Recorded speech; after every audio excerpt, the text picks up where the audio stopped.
I'm Logan Crawford, and right now on Spotlight, we're diving into a wonderful book. It is called Katie Cooper, Time Traveler. It is written by a terrific author. His name is Bill E. Wright. This enchanting novel follows Katie Cooper, who discovers a magical cameo necklace in her grandmother's attic that lets her travel through time. Guided by the woman in the cameo, Katie embarks on extraordinary adventures, learning important lessons from remarkable women of the past. We're delighted to have this very talented author join us here today on Spotlight. We thank the team at Atticus Publishing for helping us put him in the spotlight today. And we ask viewers like you to support authors like him by subscribing to our channel and by purchasing his amazing book. The links are below this interview. Bill, great to see you here today on Spotlight. Great. Thank you so much for having me.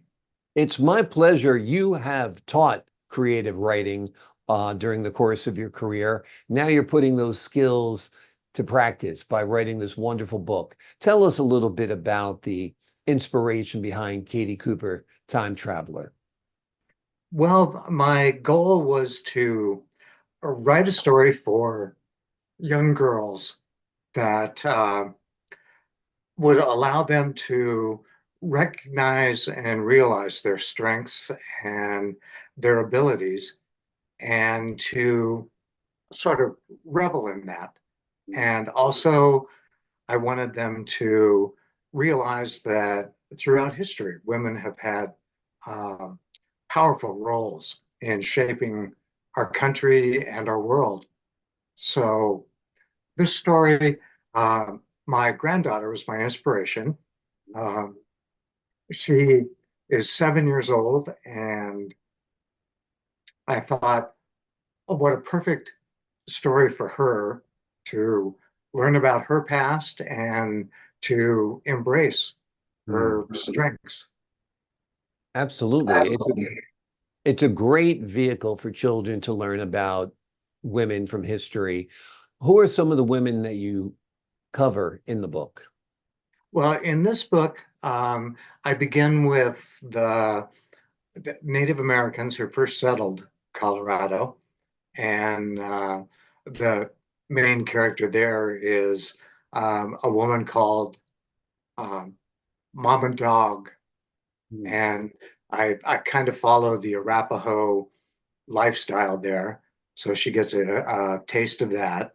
And Hmm. then follow that with the pioneers who settled my hometown, Fort Collins, Colorado. Wonderful, wonderful. So those are historical figures that people might not even ever think about because we know the Rosa Parks, we know the Eleanor Roosevelts, but those are some figures that are lesser known. So it's important to learn about those figures as well. This feels like it's got the makings of a series of books because, Katie's travels can take her just about anywhere and she can learn just about anything, right? Absolutely. As a matter of fact, that was my goal, is to make this a series of books. And I was fortunate enough, a former student of mine teaches fifth grade. Um, excuse me. Sure. And she read this book to her class. And so I was able to get a lot of positive feedback and actually see that it resonated with these 11-year-old students. And one of the last comments that they made about the book was that they couldn't wait for the next one. Wonderful, wonderful. Well, that's a great test audience you got there, a group of fifth grade students, and I'm sure they are excited for the next one. So that's wonderful. And speaking of series, have you envisioned this as a series of films or a TV series as well? Because obviously, so many kids today get their information from looking at screens, right?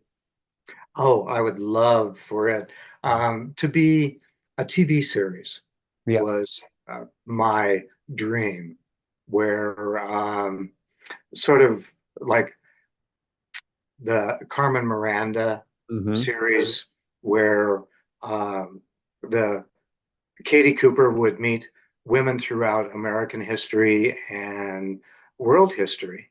Yeah. So I Yeah. think I that think it would be lends itself wonderful. to that. I think TV networks like Nickelodeon could use some of that programming, that's for sure. Absolutely. Did your background as a creative writing and English teacher help with the book? I can only imagine that it did. Oh, absolutely. Yeah. In teaching creative writing, I never had the chance to do my own writing because you're totally engaged helping students find their voice and hopefully craft their work so that they produce the best they can. Yeah. But the stories were always fermenting in the back of my mind. Yeah. So when I retired, I began remembering those things. And of course, I'd written down notes about this would be a fun story to tell, and that would be a fun story. Yeah. So now I kind of flip through that notebook and it gives me inspiration. Wonderful. Is this your first book that you've published? No, this is actually the second book I've published. I'm sorry, the third book. The first was actually a memoir of um, a local hero here in Fort Collins, Colorado. And then the second book was a children's book called Finding Harmony. It's a story of a young orphan boy who finds himself the only human in a school full of animals.